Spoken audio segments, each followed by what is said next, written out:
It's my pleasure to introduce George Bollenbacher. George, you're up.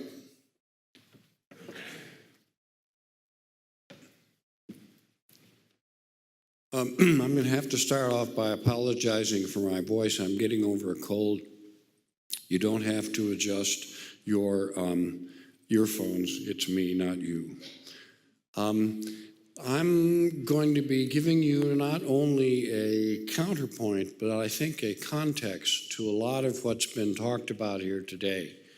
Most of the people that have been in here and are still here, tremendous stamina, I must say, that are from the time side of that equation.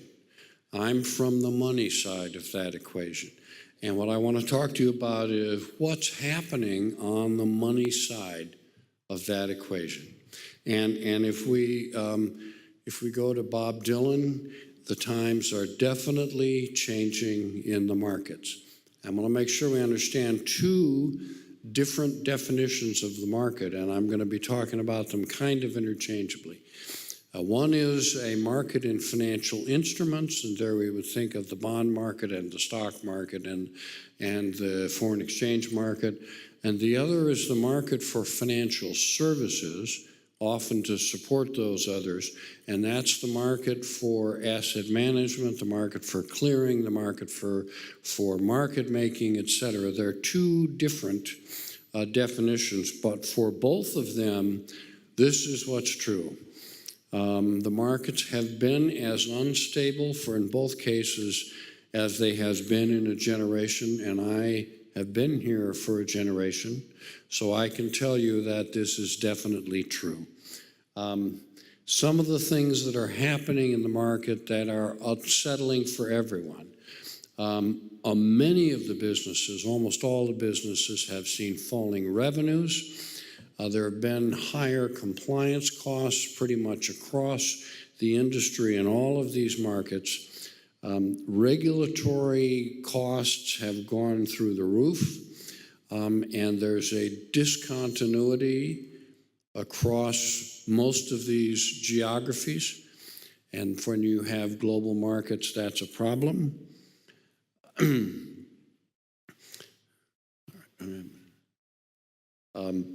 So there's also apparently been a long-term problem in the investment management area. I'm going to get my deck. Hold on.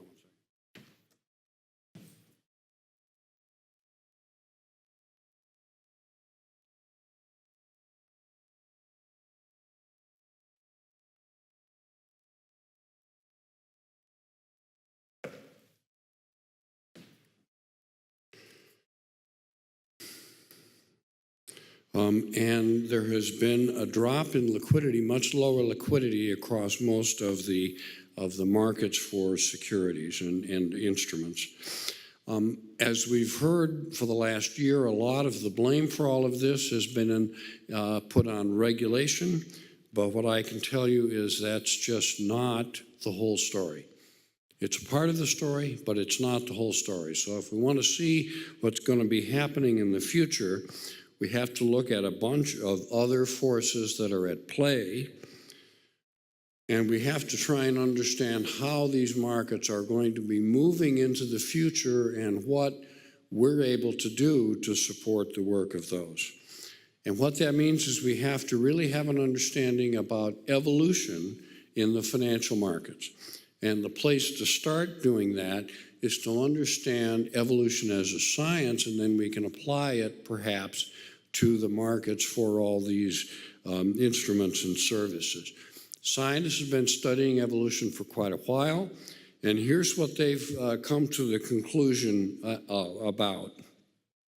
There are always two kinds of forces at work in evolution. Different time frames, gradual short-term forces that are almost indetectable in some cases, move generally in one direction, and sudden cataclysmic events that happen in the market. And when those come together, we get two kinds of results. In some cases, we see the cataclysm stopping the market, compressing the change, speeding things up, making it look like it's working much faster. And in other cases, we see the cataclysm stopping the gradual events, changing the time frames. What scientists have discovered as they've looked at all of this is two fundamental truths, and we need to keep these in mind as we look at how markets are evolving. Okay, the first is everything is connected to everything else. So in science, things that happen in the stratosphere affect the bottom of the ocean. Things that happen in single-cell organisms affect the top of the food chain. We'll have to look at market evolution from that same. And the second is that in evolution, adaptability is the key.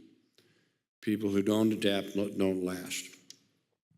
So that's comfortable to look at. We think we understand that. So the real question is that what's happening in the financial services markets for both the instruments and the services? Are we facing the same kinds of change? So let's look first at long-term changes, long-term evolutionary changes in the markets. The one that we're all most familiar with, because it's part of our daily life, and that is the growth and the maturation of technology in these markets. But I want to talk in particular about something that's happening there, and that is it is moving higher and higher in the decision tree. So technology is not only processing a lot more things, it is moving up the tree where judgments have to be made and where decisions get made. That's one of the things that's happening. Another one is that we're seeing the compression of fee structures across the board due to competition and efficiency. So whether it's the fees that come out of clearing, or the fees that come out of asset management, or the fees that come out of custody, or the fees that come out of market making, we're seeing these are being compressed irreversibly, one direction for the long term. We're also seeing the compression of bid-ask spreads in the markets, particularly as financial products mature, and thus people are more and more able to understand the risks and the valuations. So we're seeing that kind of thing happening. We're seeing products being created, combined. They start out as bespoke. Over time, they become more and more standardized, and spreads get down. And so we'll see over and over new products being created, being standardized, being turned into commodities not in the market sense, but turned into universally traded. Then another product is redesigned, restructured, starts out as bespoke. And that's a standard process going on the whole time. And then finally, the globalization of markets. And from what I mean by that is the ability of anyone or any entity in any geography to trade in any instrument. One side of a trade can be in Africa, and one side of a trade can be in London, and the system that processes that trade can be in Russia, and the instrument can be issued in another country. And that effect has thrown a monkey wrench into a lot of things, primarily in the regulatory space. These are things that are going on all the time and have been going on for a lot of years. What about short term? Cataclysmic events. We've had one that we can all remember probably pretty distinctly, and that is the financial panic of 2007 to 2009. Important thing for us to remember is that was a credit bubble which imploded. By itself, that had effects, but there were two effects that it brought into the market that were really important for how the markets are evolving. The first is the world's central banks went on a spree of pumping money into the marketplace, and that had a major effects across every aspect of the financial markets, not just the instruments, but also the markets for services. And every regulator in the world got on the bandwagon of saying, oh, it must have been a regulatory failure, so we need to redo our regulations. So we have these two significant impacts, but there are two pieces of that we have to keep in mind. The central bank actions depressed both the yields and the volatility of the markets for financial instruments. Two things that are important as we look at how the markets evolve. It compressed both the yields and the volatility, and it's done that for almost 10 years. And while that's going on and the compression of fees is going on, now we're also seeing that the regulatory process has increased the costs and the structures just as fees and spreads are going down. So we have this conflict, if you will, between the long-term forces in the market and the short-term. And so the question we have to think about is, what's going to happen if some of the short-term forces change, reverse themselves? Because at some point they probably will. So let's think about some of the implications of these long-term forces. First one to think about is where technology has taken over a function, we're not going back. And so as we moved up, for example, the decision chain, as technology is getting better at recognizing nuance, et cetera, we're not going to go back to people doing a lot of the things that people of my age, for example, were very used to seeing people doing. They're not going to be doing that again. That's not a reversible event. And then as we see that sort of thing happening, to understand that the relationships between market participants, between the firms who are doing these various services are going to change. That's not necessarily a comfortable series of events, but who did work for who got paid how much, et cetera, is going to be changing. And we'll see in one set of events or in one possible sequence, the function will become unprofitable and people will just get out. Clearing is a classic example. The number of clearers in the US is dropped by half because it's just not profitable any longer. That's an important function. And the second one is that some of the functions will become more valuable to one kind of an entity than to another, and there'll be a predatory event. And often that means you are the predator and your former customer is the prey. If clearing is not such a popular business, that is, the FCM isn't such a popular business, maybe the clearinghouses will take over the FCM business, a major change in that kind of a relationship. And the other thing we'll have to understand is that regulations that were designed for the old world won't necessarily work in the new world. The old line is generals are always fighting the last war. Regulators are always convinced that they're going to prevent the last problem. But standing in the way of these changes is a good ticket to the fossil display at the Natural History Museum. You can't stand in the way of these changes. What about short term?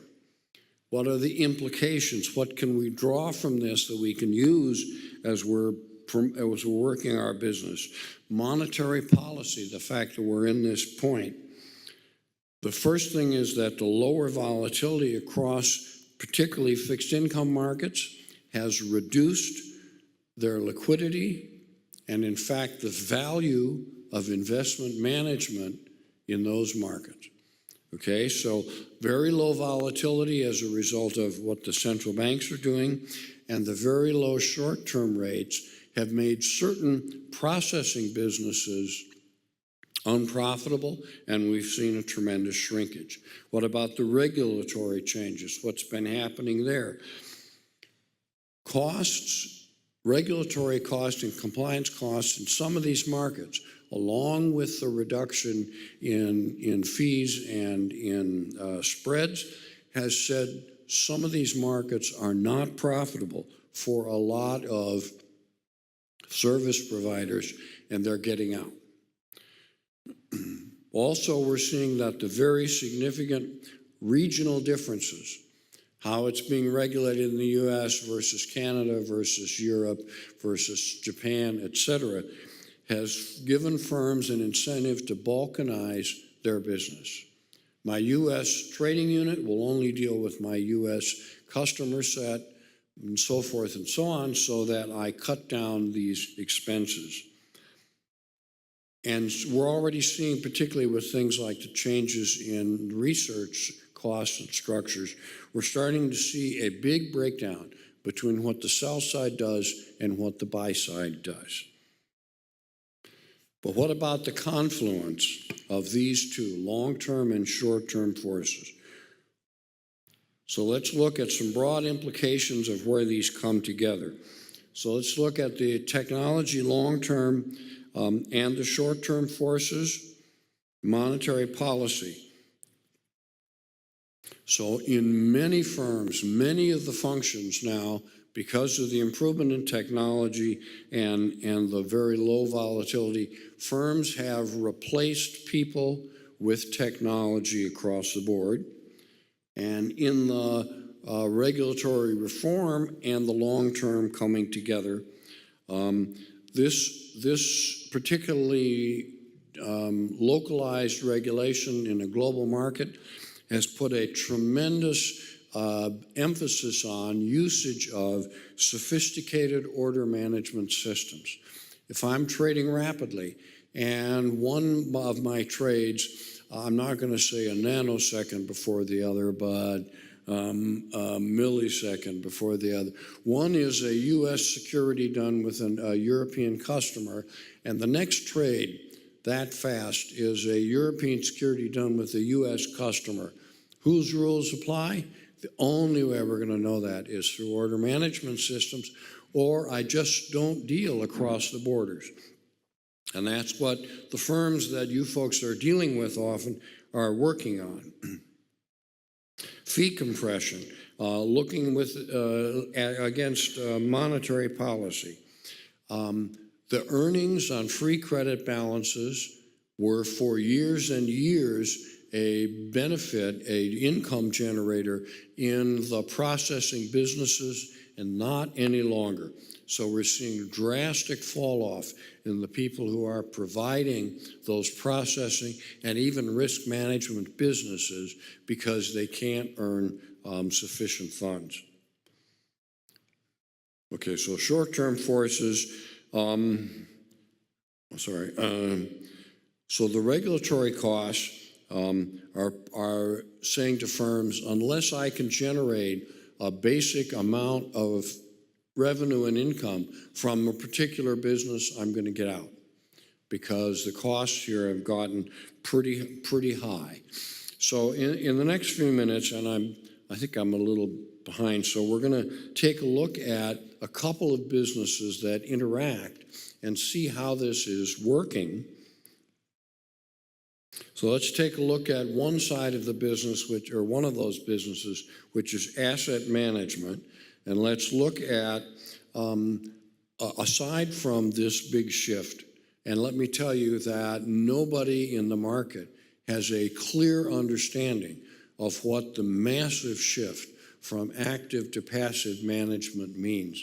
People who make markets, people who manage money, people who do clearing, nobody has a clear understanding of what this, number one, whether it's long or short, in terms of its force, and number two, what impact it's going to have over the long haul. But let's just look quickly at this area.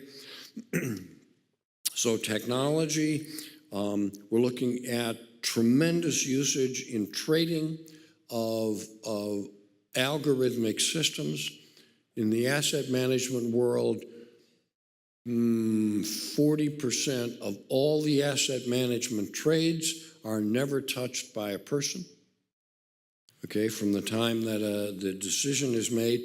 And we're seeing more and more now that the decision to do that trade is not being done by a human either. So we're seeing tremendous movement in there. And in the support functions, if you can't handle those all algorithmically, you outsource them to someone else. What about the compression of the fees? That's accentuated by the fact that you can't generate sufficient fees to pay for doing those services as a single asset manager. So what we're starting to see is asset managers outsourcing a lot of that, even things like risk management being outsourced because we can't afford the cost of doing that.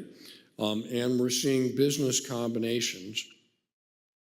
One of the things that's happened just recently through all of this is that some of the MiFID regulations and the European regulators have started to look at the real cost of holding assets, particularly in a mutual fund.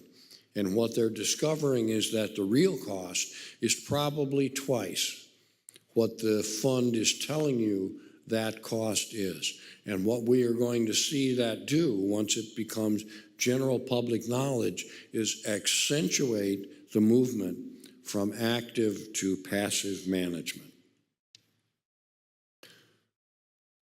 Short-term forces at work in these markets. Very low interest rates say fixed income management by people isn't worth the paper it's written on. It's just not worth it. We have to find a better way to do it. It's saying because the rates are so low and the volatility is so low, liquidity in the fixed income markets has been eroded to the point that it's become a published, discussed problem in the industry. It has supported equity prices. Very low interest rates have kept equity prices higher. One of the big questions that the people who are thoughtful about all these markets have in their mind is what happens when the rates go up for all of these factors. Will, in fact, all these impacts reverse themselves? For regulatory, costs for global markets or global managers have gone up significantly versus national managers, because now I have to deal with a whole bunch of different, sometimes quite different regulatory requirements. And so we're seeing people start to pull back from the idea that a big global asset manager is the answer to one that maybe we should be doing business more locally. For those who are not familiar, the research market, primarily for equities, but really for everything, the research market is in a tremendous amount of turmoil because of some rules that were passed in Europe. And the question is, at this point, how will that market for research survive? And for derivatives, particularly derivatives that are based on volatility in the markets, the attractiveness and the cost of dealing in those has gone up tremendously. So some things we know about the of the asset management, basically they're doing a lot more with fewer people, and they're concentrating their efforts on what it does or what things can improve their competitive picture. I want to get to the market making, so I'm going to skip this one because I don't have enough time left. And I want to talk about market making, which is the other side of this same thing, in a set of questions or a set of observations. So market participants are divided into two distinct categories that operate in two different ways. Liquidity takers, which are often called customer, and liquidity makers, which are often called the sell side. This is an important point. Market-making profitability doesn't come from the bid-ask spread. There's still regulators out there who think that's true. In the long term, market-making profitability comes from anticipating the actions of liquidity takers. I've been in that business. I sat in a seat in the market-making world. The only way I could be consistently profitable was to start anticipating what my customers were going to do. That means that in order to be successful long-term in the market-making environment, you have to have an information advantage. You have to have one. And volatility is also a contributor to profitability, and there is no way to require someone to be a market maker, which means, and I'm actually gonna, if I can jump ahead very quickly here, means that the number of market makers in any market can fluctuate drastically. At one point, there were 43 primary dealers in the government securities business. Today, there are 16. So it's not a slam dunk that there will be a market maker there when the liquidity taker wants to do business. Okay, there's a whole set of these which will be in the deck, but I want to get to this last slide, and then I will have no time for questions. Is that right? So let's now, knowing what we know about a couple of those areas and the long and short term, let's think about how this will affect the markets of the future. So more and more will be a case of bots trading with bots. So one of the questions is, how do bots differ from humans as asset managers and traders? We have to think about that, because as we get more and more that the portfolio manager is now a bot making decisions about what to own, and the trader is now a bot making decisions about where to do that trade, and the market maker is now a bot trying to figure out, et cetera, how do these bots work? And in what ways are they the same as people? The other thing to understand is that a volatility will return eventually. That means we will need more market makers in these markets. And the question is, how will we get more market makers into markets where liquidity is now barely adequate? And when volatility and volume goes up, where will the market makers come from? How will they be enticed back? What's that going to mean for people who use the markets? Regulators will be behind the eight ball. Let me just give you a shocker there. Regulators are going to be behind the eight ball. Their technology is still behind.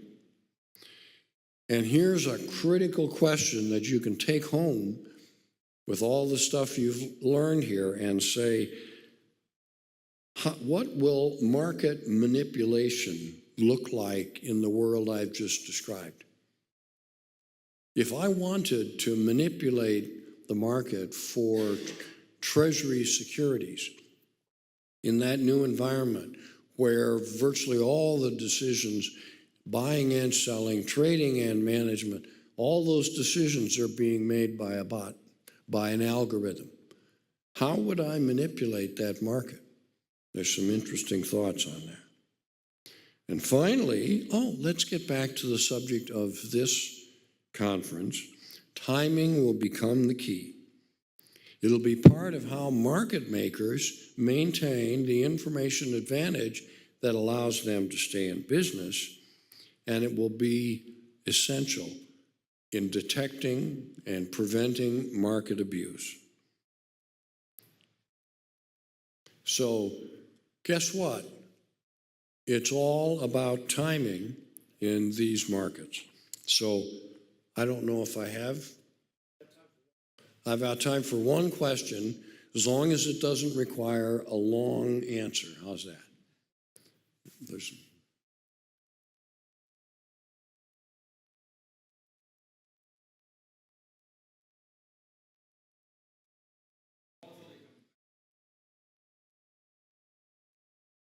market makers just increasing their capacity. Well, the key will be that the volatility will come back in a one-directional way.